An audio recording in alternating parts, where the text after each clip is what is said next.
All right, we're good to go. So, welcome. My name's Claudiu Spac, and the title of the session is going to be Understanding Your Data and How to Access It. For the most part, it's going to be going through tool-ish. I say tool-ish because it's not exactly finished. It's workable and it gives you some useful data, but it's not, perfect. So, to start off with, I've been a progress developer for 10 and a half-ish years, all of that with Wayfair. It's been great. Hopefully we make it to, 15. Not going to say 20 because I'm going to feel old. Some very quick things about me. I like making last-minute changes to my PUG sessions, like, 5 minutes before when you guys were walking in. And hopefully I'm not going to work on my next one at 4 a.m. We'll see how that goes, but it's a work in progress. Now, some small things about Wayfair. So we've been in business for 12 plus years. We've worked with a lot of customers, some bigger, some smaller. We've had cases where, we were a single person working with another 2, 3 people team on their side. We've had cases where we had 10 people and they had 5. Mostly it's just been, progress technologies. In more recent years, I say recent, it's probably like 5-ish years, we have been going into web development, so things like Vue, Angular, and a couple more. We have experience with modernization, moving from 11.7 to PASS, maintenance, all of that. So if you guys are interested, we're available straight through the exit. But yeah, now into the meat of it. So I'm not going to start with what is data and then spend 30 minutes talking about it. But for this talk, we're basically interested in 2 things. First, we've got the actual structure. So, normal database stuff, tables, indexes, fields, and then the actual values. It can be a timestamp. It can be a field you swear is going to be empty, but then you get a value in it somehow. Anything really. And for the purposes of this session, we're going to be trying to figure out how much data you've got that matches a certain index. Now, in terms of problems, one of them is you're going to have a legacy database to some extent. Maybe it's legacy, maybe it's just not so nice to work with database, but you're going to have either old schema, so indexes that aren't quite right, indexes that are never used, field names that have just 3 letters and they're supposed to mean something, and then you're also going to have some sort of old data. Depending on how nice you are about cleaning up after you make, updates, it's going to be nice and workable. Otherwise, you can end up in weird situations. So if, for example, you add a couple of new fields, then you've got, old data archived from 10 years ago, and you don't update those records properly, you could end up in weird situations where, a query that's supposed to only look at a small subset of records also looks at all of those old records just because they have a wrong initial value. Then the most horrible of all is allowing customers to customize and configure the amount of data that gets created. Usually everyone plays nicely and, where you expect to find 5 records, you're going to find 5 records, but there's always that one customer that decides that, it's nice to have 2,000 tags they don't really use, but they just want to have them. And then you've got old decisions that are just going to cause you new problems. So if you initially designed the system to work fine where you have, a certain amount of transaction, a certain amount of items moving through, that's fine. But as you get more and more data through it, things start slowing down. And at some point, you're going to have to take a look at your data and then figure out what kind of changes you need to make to your indexes and things like that.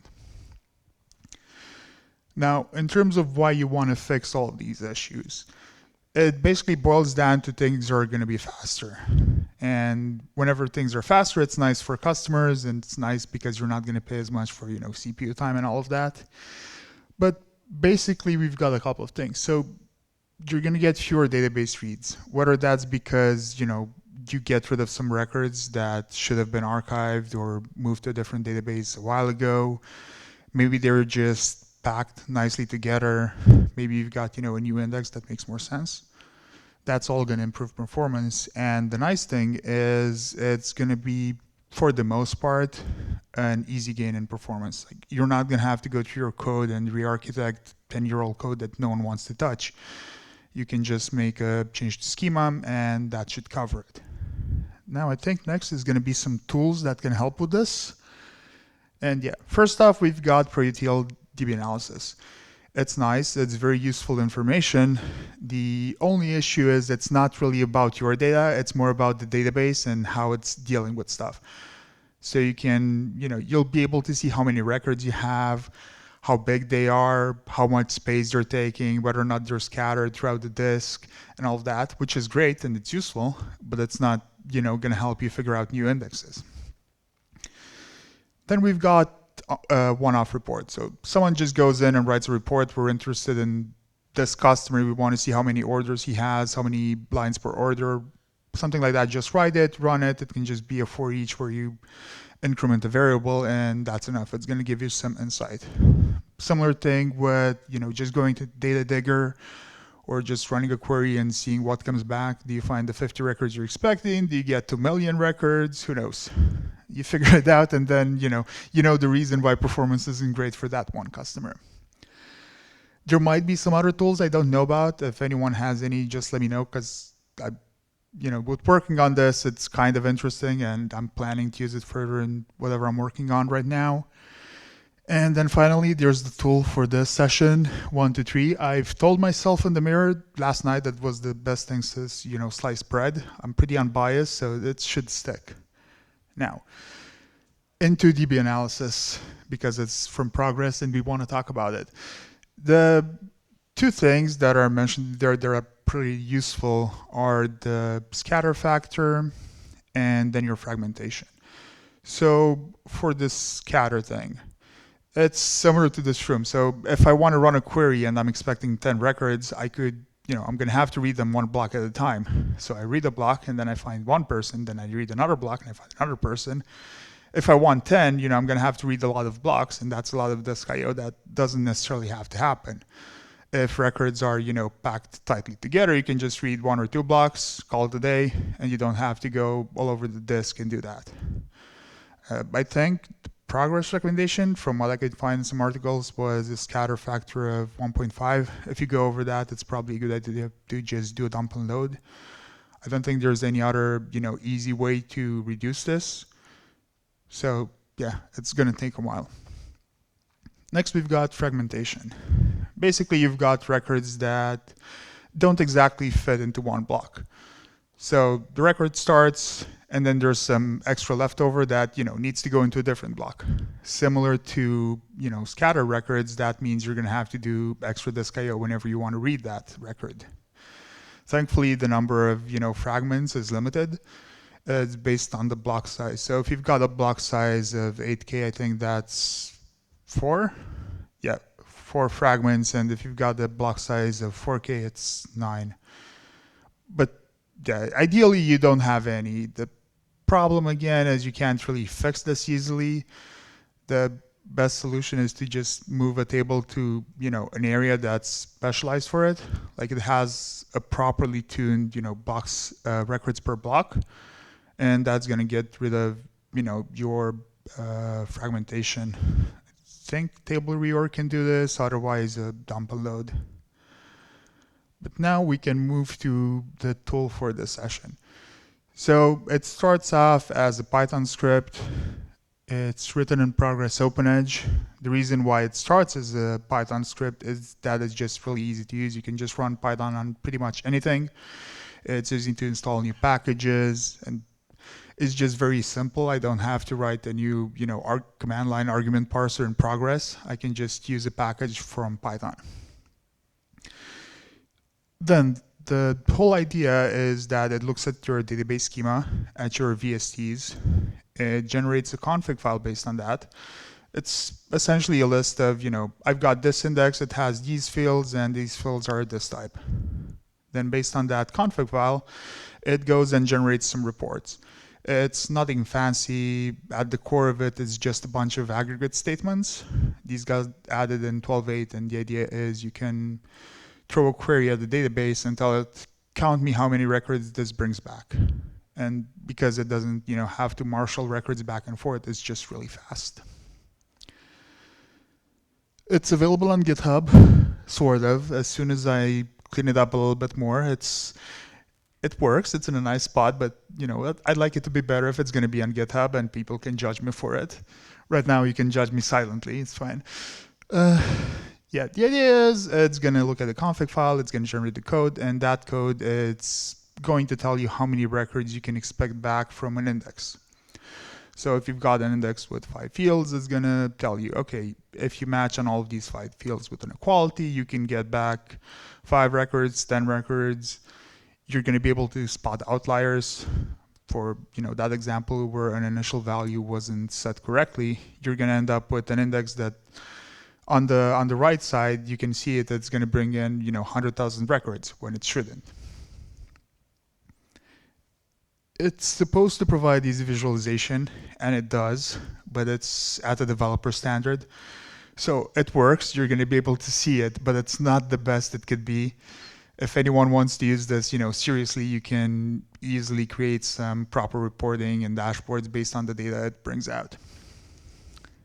Okay. So let me just move to this side so I can read from the slide and actually look at the room. But yeah, you're going to need Python 3. It's also going to be using the OS and ArcParse packages. Those are just the pip install away. We needed to work with paths and then process some of the input parameters. It's going to provide 3 commands. The first one generates a config file. The second one generates reports. And the third one actually runs those reports. Other than the actual .py file, you're going to need a PF file that's going to contain all your databases you're connecting to and generating and running reports for. And the .ini file, we need that for the ProPath and all of that. It's essentially a copy of the progress.ini file that comes with your progress install. It just has an extra .pl added to it. Okay, I think I can just skip over most of this. This is just reiterating and going over the scripts a bit. But config generates a config.json with all the indexes. The generate part of things looks at the config files and generates the code. And then running it is essentially a ._progress.exe batch file and runs those reports. Everything that comes from the Python script is going to end up in a single entry point.p. That's the way it's called. It just reads some of the input parameters you give it, does some validation, and calls the corresponding progress procedure. Okay, so in terms of how things work. First, we've got the config that's going to look at all of your underscore file, underscore index, and all of that to figure out what indexes you have and what it's actually going to report on. Then the generate side of things is going to generate a class for every single index that it's just going to keep throwing aggregate statements at your database until it has all the data it needs. Now, the aggregate statement got added in 12.8, so it's relatively new. But again, the nice part is you can run a query and you don't really have to get back records. The only thing you get back is these are the number of records that match this list of criteria. You can also do it for some other things. In this case, we're just counting records, but if you want to get an average or a sum of some fields, you can do that with the aggregate statement as well. We're using it as a break by just because of the way we're interested in looking at data. It's going to make a lot more sense when we see the code. But we're just going to obtain the number of records that match some criteria. So if we've got an index with 3 fields, we're going to start going through the code. And I think it's better if I just do this over the code, but we're going to get data at 3 levels. We're going to see how many records we can expect if we match only on the first field, on first and second, and on all 3 of them. Okay, so for issues. It can take a while to run. Even if you're not sending, records back from the database to the client, it's still going to have to query all of that data. If you're using an index, like it does by default, it's fine. everything's supposed to work and supposed to work quickly. But if you've got a bunch of data, if you're manually editing the config file to figure out how, a new index would do in some situation, that's potentially going to take a long while. We're sort of working around this. We're basically hoping that the data is, well distributed enough that we're not going to end up in weird situations where, the last week is looking as a certain way and everything else is completely different. We're just going to stop after a while. I think by default it's 10 seconds, but the idea is go in, start throwing aggregate statements, after 10 seconds stop, and we get the data we get. Another issue is that the resulting data isn't exactly easy to interpret. We sort of match, the number of records we get back to the fields the index uses. So, for example, it's going to tell you that for a customer number of 3, it found 5 orders. And for customer numbers 7, 10, and 11, it found 20. The problem is when you go to the next level in the index. So customer number, whatever zip code, and for those, it's going to tell you that for a certain zip code, it found a certain number of records. We can't really keep track of all, sets of matches, because as you keep going through the index and you get more values, instead of being 10 customer IDs, it's going to be 10 customer IDs times however many zip codes. The data is still usable. It's still nice to be able to kind of quickly figure out what value you can throw into an inequality to get the problematic data, but it's not the best. Then we've got some weird progress bug, at least I think it is. I'm not 100% sure yet, but in some cases, when you run the aggregate statement, it's going to throw you back a 438 error. Essentially, it's telling you that it tried to access a rec ID of 0, which isn't part of some table. It didn't go away with an index rebuild, so something's definitely off there. Right now, it's just catching a stop error and moving along. If it fails, I'm still trying to get a way to do this reliably, so I can log a case for it or report it. If it doesn't happen, I'll just throw it at progress and see if it sticks. But it doesn't seem to be too often. So, for example, for the Sports 2020 database, at least it doesn't show up anywhere. Now we're going to go into a demo and overview, but first, if there's any questions so far that should get answered. Cool.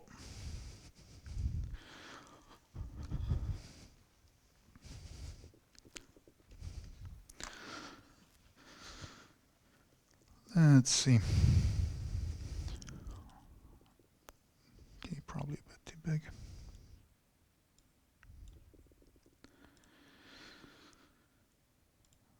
Work. This should be readable. If it's not, let me know. Okay, so first, the way we're building the entire project, it's using the new Gradle plugin. It's fairly straightforward. There's not a lot you can actually see in here. We've got a couple of steps. First up, we're gonna do a precompile. Then we're copying some databases that I was using for testing from the from the progress directory to the build directory in here. Whenever we compile, we want to do it with the empty database connected. That's because of the first config step. It just needs access to the VSTs and it needs to know that those exist. So we just connected the empty database and that's good enough. Some exclude files, some includes. The copying of databases, creating a PL, and yeah, moving that PL to the scripts folder once it's done. Some weird thing we need to do with the precompile. I'll go over it in a bit. It's essentially we're having some issues because when we want to generate code, we want to generate the class files. We can just do that through text because it makes sense. But we also have some base files we want to copy over. And yeah, when I figured this out at 2 a.m., it seemed like a great idea. So we're reading those files, putting them into a temp table, then writing a JSON with that temp table, replacing all the squirrely brackets in it so they're escaped, and then we include the .json file at some point in a different procedure. It's an interesting way of doing it. And this is just for testing. This isn't actually used. Now, the Python script as well, fairly straightforward. We've got some different, functions. One that's just used to execute things. We essentially just run progress.exe and pass in the ini file and the .pf files. For the, the config, the generate, and then the run functions, we just look at the parameters, do some messing around with paths so we get the right values, and then calling this exec then just goes into a .p. Thankfully, this entire thing is easy and it's going to have some help. So if you run this and you want to figure out what things do, just give it a -h and the help's going to help with that, I guess. In terms of what we can do, right now it's fairly bare bones. So when you run the config, it lets you, specify some table matchers. Essentially, I want to, generate a config for all tables starting with cost. And so you give it cost, asterisk, and it's going to do that. Similar thing for index matchers, where you want things to get output and that sort of thing. Not really a lot going on. The PF file is similar as well. We're just connecting to those databases. We're not even connecting them nicely. We're just, allowing them a single user to connect. The ini file, again, just needs to have the .pl added to it. So, which one was it? Here. In terms of seeing how things work. So, if you just get this, you're just going to want to Gradle build it. So it creates a .pl file. And this is going to take a slight amount of time because the daemon was stopped.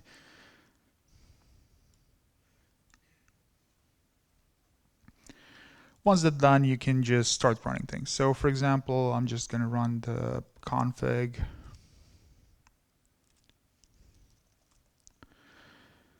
Yeah, does a bunch of logging. And if we go in here, by default, the file name it creates is going to be config.js. Yeah. So in here, you get what you'd normally expect.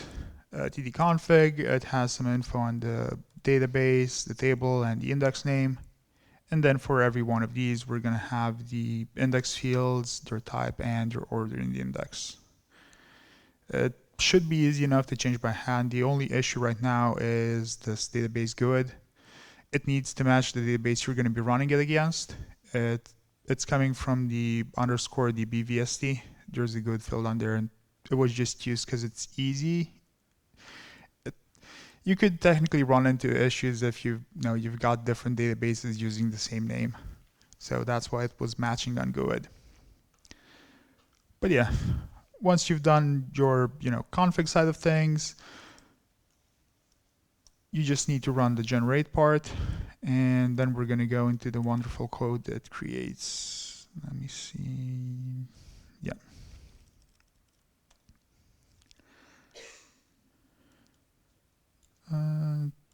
Okay, this needs to be in Dev Studio.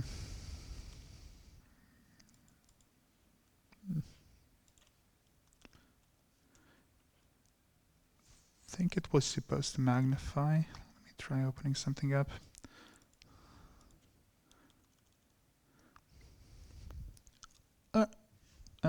Should be good enough.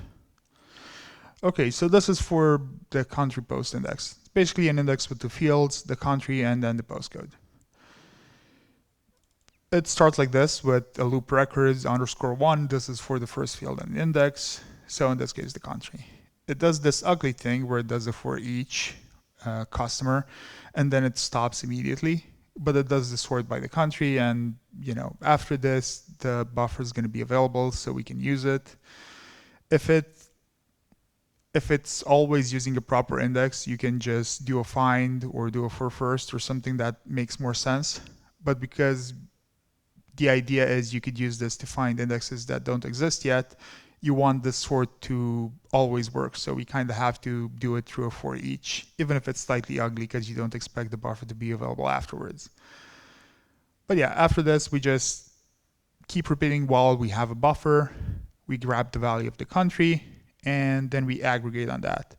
So we just want the count of all customers for this particular buffer, where the customer country is whatever value we have selected right now. We then catch some errors just in case something goes wrong. Hopefully this is going to get fixed soon. And after this, we just create a data point. We create a data point for this index at this particular level, so the first field in the index. The aggregate value is going to be the count of records, and then we pass in the current country value as a string. So even if it's a numeric field, it's always going to end up as a list of string values. Then we go into the second level of the index, which does the same thing as this one, except it's also going to have an equality on the country. Finally, it just looks at the buffer and finds the next one with a country less than the current value. And because the buffer is going to be available at the top of the while loop, it's going to keep going until it runs out of data. If we look at the code generated for the second level of the index, it's more or less the same. The only difference here is that it's now looking at customers that have the country from the previous step. Similar thing in the aggregate, it needs to match on the country as well. And then a similar thing for the for each. The constructor just needs to set some values that are used in the base class. So we've got this. It's essentially the index fields, the table names, the index name, and then the max runtime. Essentially, after how many seconds it's supposed to stop. There's some code that just deals with moving the data into a more reasonable format. There's nothing really interesting in there.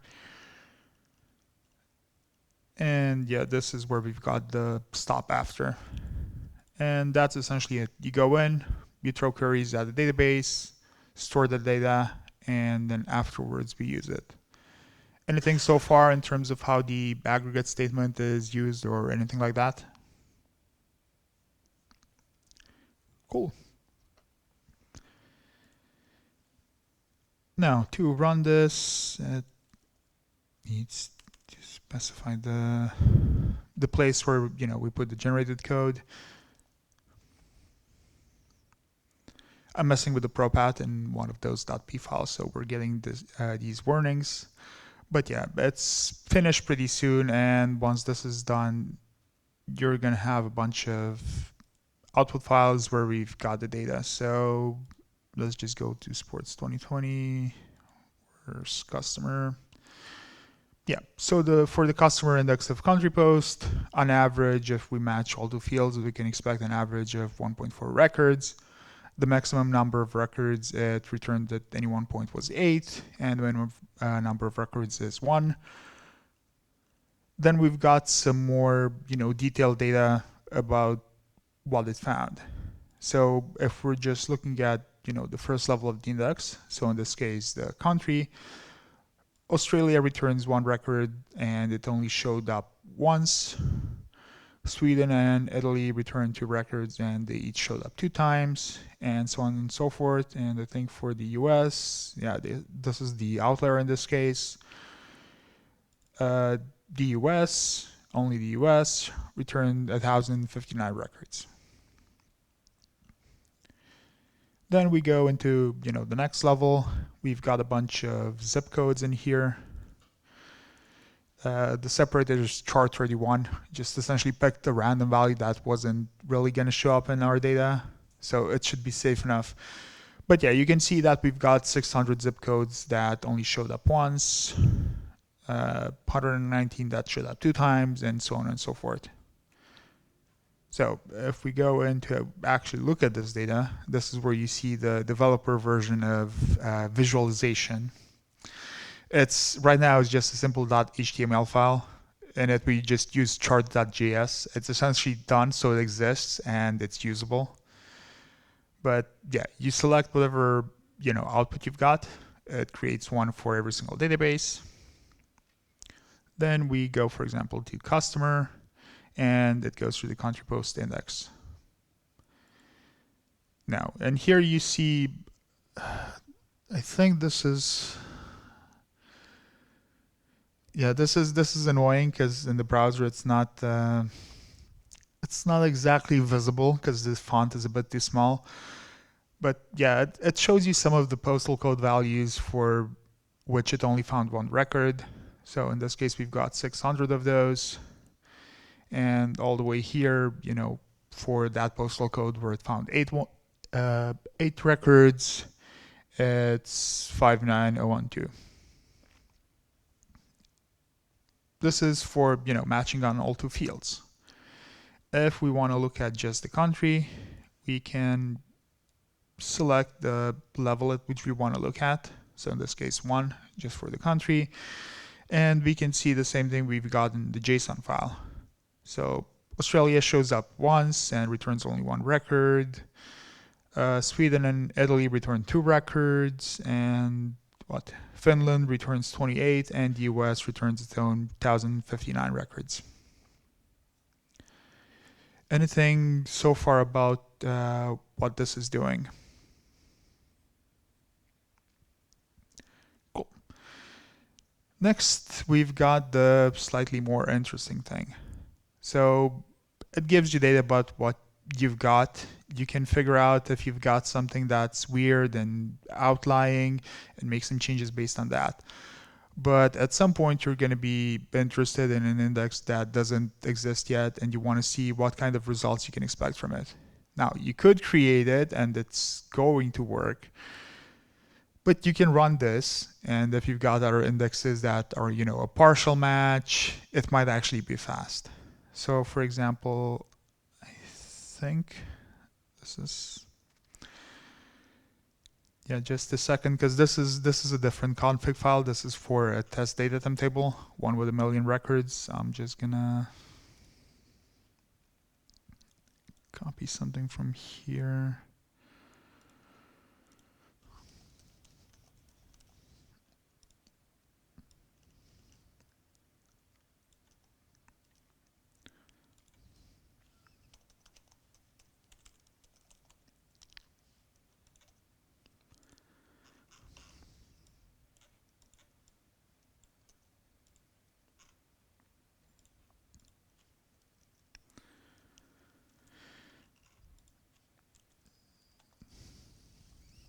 I think that's right, mostly right.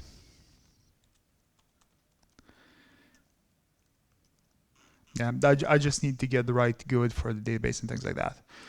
But now, for example, for the customer table, we want to look at the potential new index, IDX new, and in terms of fields, let's see what we can actually find for that.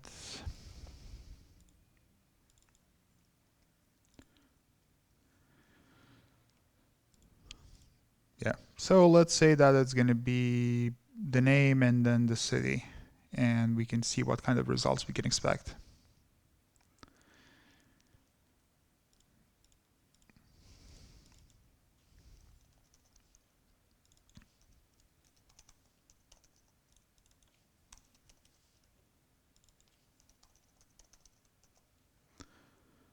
Again, right now all we need to do is generate some code using this config file.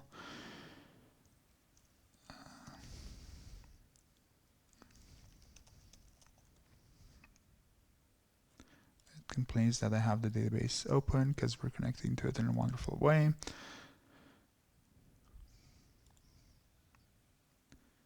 It still complains. I do something weird here.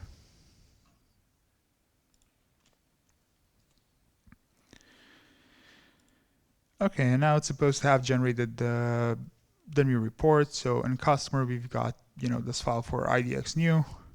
Same thing as it did previously, except we're now just going through name and then the city. And we're just going to run this. And in here, if we go and import the last one,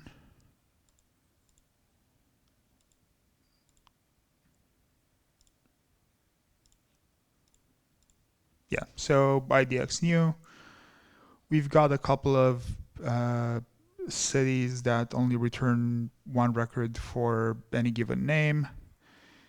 And then we've got the city of Tucson, which has 2 customers with the same name in it. If we move to, showing only records for the name, we can see that the most common name for customers is Champ Sports with 15 records and close to 1,000 with, unique customer names. And yeah, that's the idea behind the whole thing. You can go in, throw the list of fields, and as a result, you can figure out how many records you can expect back from the index. There's a similar thing. This is for that test table I mentioned. I think it's this one. It's just 1 million records. I think it runs in slightly under 3 minutes. I'm not entirely sure, but yeah, this isn't exactly the best to look at because all you can see, it's essentially creating records and it has a list of fields and it does a modulo over a power of 2. So for the first field, you can either get a 0 or a 1. For the second field, a 0, 1, 2, 3, and so on and so forth. So in here, you can see that you can expect, 500,000 records for the first field, and if you're using 2 of them, you can expect 250,000 records. And if we go all the way to matching on all 5 fields, you're going to get back 31,250 records. I think this is about it. This is kind of the interesting part of it, just seeing how it works and goes together with the aggregate. There's some extra pieces of code around how it's generated, but I'll just open it up so it's here. It's not exactly pretty. Where is it? Can't even remember where I put it. In here, so all you've got is a bunch of string concatenation just over and over again. It works for this case. If it was anything more complicated, it'd have to be done in a nicer way. But for this, it works. And there's this thing where I mentioned I was doing something weird so we can copy some base files, because outside of the generated stuff, we also want the files under base. So some include files and then a class. And what we do for this is, let's see here, in create file. We just read the file from the disk. We put the contents in a lob. And then that goes into a temp table. When we want to output it, we write a JSON. We escape all the squirrely brackets, so it's actually importable afterwards as a plain text file. And we put that to disk. And then if I just search for this,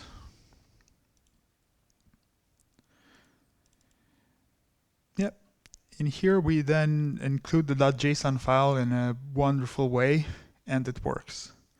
Until I do some weird things where we got special characters and things like that, where it's probably going to fail. But until then, it's going to work. And yeah, I think this is it. If there's any questions or anything.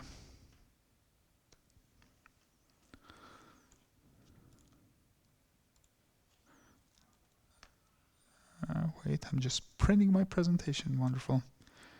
Okay. I think the last time I did this session, I didn't. Oh, yeah. Sort of. It's going to be available after the weekend or after people ask me for it with, the presentation. At that point, it's going to be available. Until then, it's here. It works. I promise it's going to be available in the very near future. Okay, this is for the Q&A. Yeah, another one. What do you think what do you think that, which are the next steps that you're planning to develop on this one? Okay, so what are the next steps? In terms of next steps, there's a couple of things where this could go in the near future. First, pretty up the code, make it nice to look at. Then we can start going into what's actually available. Right now, it only looks at the quality checks. It's not configurable in that if you're interested in how things look like for a specific subset of data. So if you want to look at all customer records with a certain country, you should be able to pass that query string in through the config file. It lets you narrow things down. It makes sure that you're not looking at data you're not actively interested in. Then we can do some more work if we want to see some different things. So, aggregate allows for sums and averages. Those could be configurable as well. And then we can have some very nice visualization that makes a lot more sense than a single .html file. And at that point, it's going to be a lot more usable. But I think that's it. You can't really take, a single aggregate statement much further. At least I can't think of a way right now. Yeah. Does aggregate allow joins between tables? No, that's one of the things. So if you want to aggregate, you can't do a join. It's only going to work on one table. It'd be pretty confusing to try and count things across multiple tables. You can sort of join, as in if you do a for each where you go to records from one table and then you run the aggregate where you match, aggregate buffer.field equals to the previous table. You can join that way.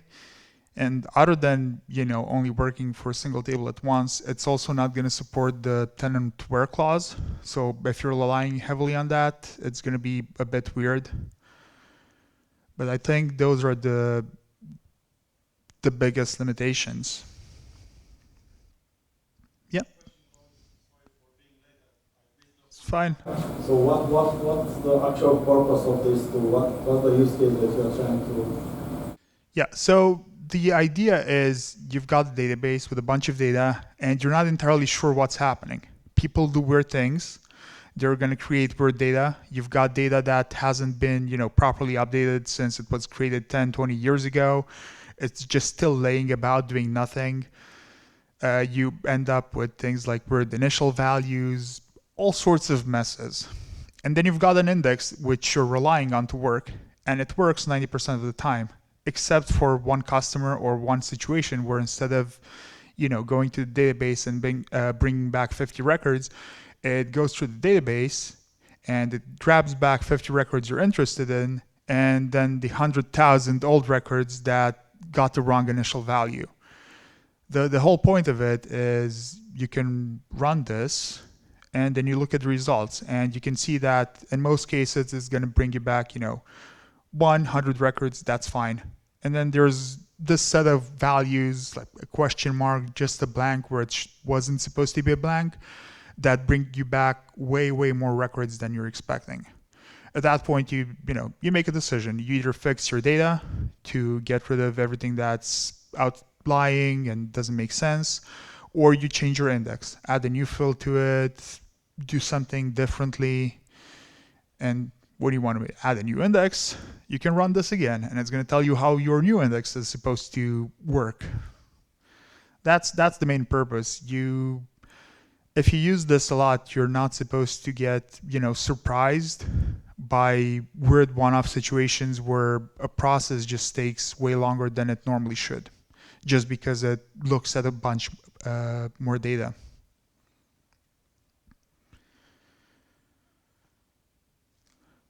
Okay, anything else? If not, thank you guys for coming. It's been great. And this session I actually got through all my slides. I didn't stop halfway through. And yeah, this is it.